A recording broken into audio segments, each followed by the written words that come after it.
Hey guys, and welcome back to this channel. In this video I'll be showing you guys how you can basically edit videos using the CapCut app. So select your video and I'm just going to show you some of the basics. So if you want to use keyframes, add a keyframe here, and for instance you want to zoom in, you're just going to scale it. So it's going to zoom in on its own and it's going to add the keyframe automatically. Now you can also do it like zooming out. So make sure you zoom in first here, so add a keyframe. Zoom in, and then you are just going to zoom out or just double click on scale to go back to its original position.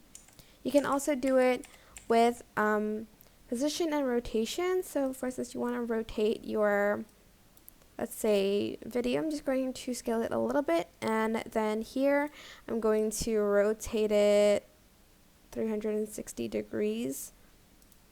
It's going to add a keyframe, and as you can see, the video rotates. You can also add in keyframes to the blend mode. So for instance, if you want a fade in effect, make sure you have the opacity at 0, add a keyframe, and then here make the opacity 100 to create this like fade in effect. You also have that though in animations here. So go to animation, we have an in animation, an out animation, and a combo animation as well. You can also mask your videos here into some shapes, and you also can like remove backgrounds here and select chroma key for green screen. You have this enhance button. You can add in effects to your videos as well. You can even adjust the effect here, like so.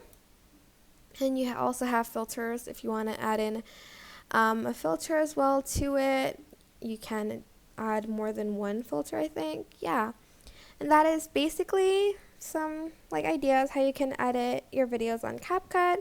I hope this tutorial is helpful for you guys. Don't forget to like, comment, share, and also subscribe to this channel if you haven't done that already. If you have any questions, just leave it in the comment section down below and I'll try my best to answer them all for you guys. And if you found this video helpful, please click the thanks button above the description box down below. Thank you so much for watching. Bye!